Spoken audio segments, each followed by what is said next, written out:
Halo, Assalamualaikum warahmatullahi wabarakatuh.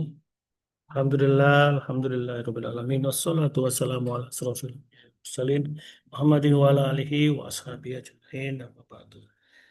Pertama-tama marilah kita panjatkan rasa syukur kita kepada Allah Subhanahu wa taala yang telah mempertemukan kita kali ini untuk membahas tentang pentingnya sertifikasi halal untuk para pelaku UMKM.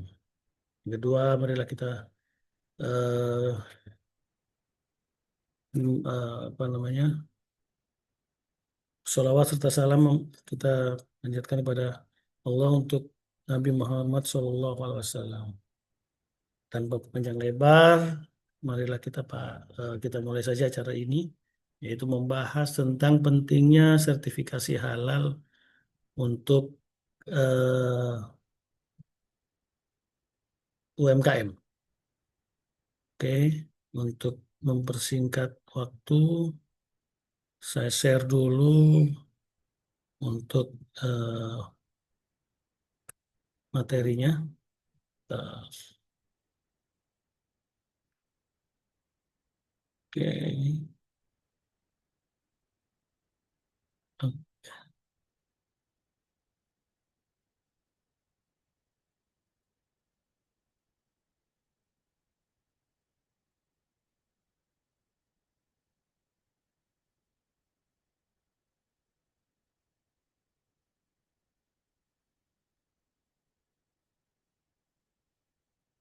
oke, bisa dilihat sebentar ya.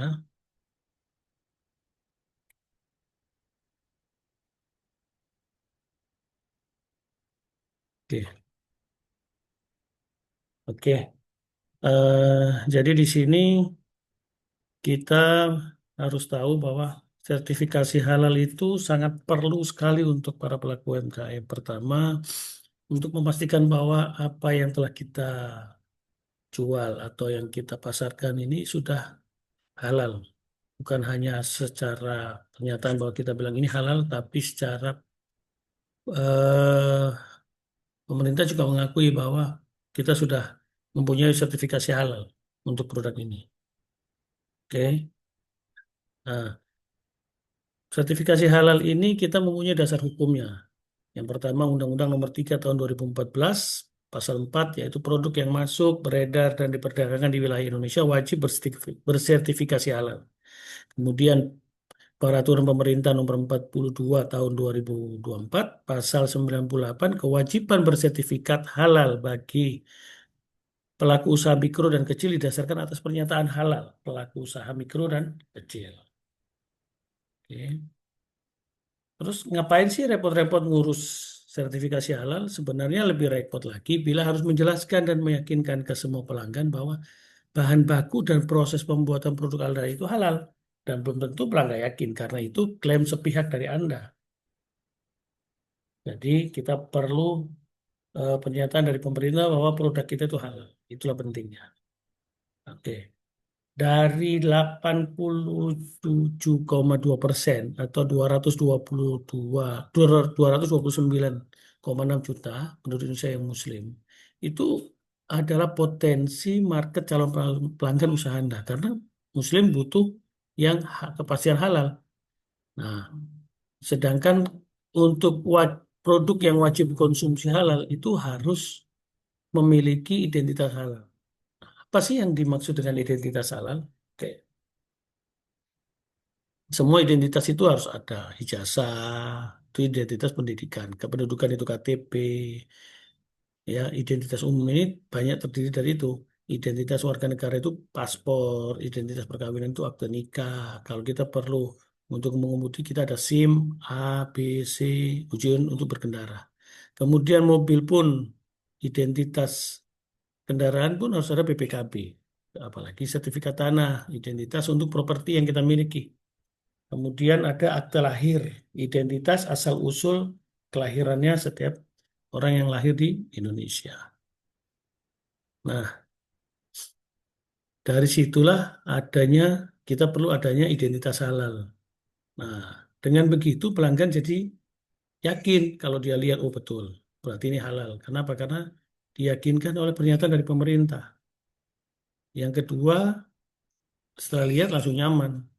Karena apa? Karena dia tidak bingung lagi dengan apakah ini halal atau tidak, karena sudah yakin. Dia nyaman, kemudian senang. Bagi pengusaha, kepercayaan adalah hal utama dan mahal. Karena itulah sumber penghasilan yang berkelanjutan. Nah, bagaimana cara mengurus sertifikasi halal bagi UMKM? Yang yang penting itu ada 7. Syaratnya mudah. Satu, KTP pelaku usaha. Dua, jenis produk 10 varian untuk yang usaha beberapa item. Yang ketiga, merek produknya, ada foto produk, ada foto tempat produksi. 6 NIB atau KPLI, 7 omset kurang dari 15 miliar. Itu syaratnya. Berapa biaya mengurus sertifikasi halal bagi UMK? Gratis 100%. Kalau bayar sendiri sih bisa 230.000 itu untuk yang mau mandiri. Tapi untuk saat ini di tahun 2026 itu sudah pemerintah menyiapkan 1.350.000 sertifikasi halal atau sertifikat halal untuk UMKM. Apa saja jenis produk yang dapat fasilitasi sertifikat halal gratis? Nah, di sini ada berbagai macam nih yang bisa dihalal. Ada olahan buah dan sayur, permen dan coklat, tepung sereal, roti dan bakery, ikan dan olahan perikanan, telur dan olahannya, gula, madu dan pemanis, garam, rempah, saus dan kecap, makanan ringan siap santap, kedai makanan, kedai minuman, susu dan analoginya, lemak, minyak dan emulsi minyak, es untuk dimakan. Oke, yang berikut. Nah, ini ada beberapa item yang kita bisa sertifikasi halal, ya.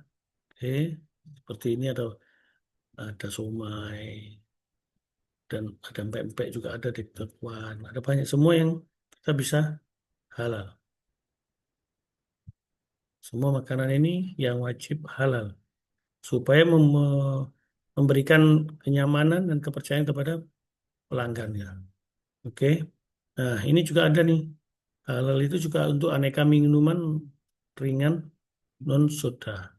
Kemudian kopi, teh, dan sari kacang, susu, dan campuran susu. Jadi semua makanan atau minuman yang mengandung susu dan campuran susu itu masuk. Kemudian minuman tradisional seperti jamu, produk jus, buah, dan sayuran.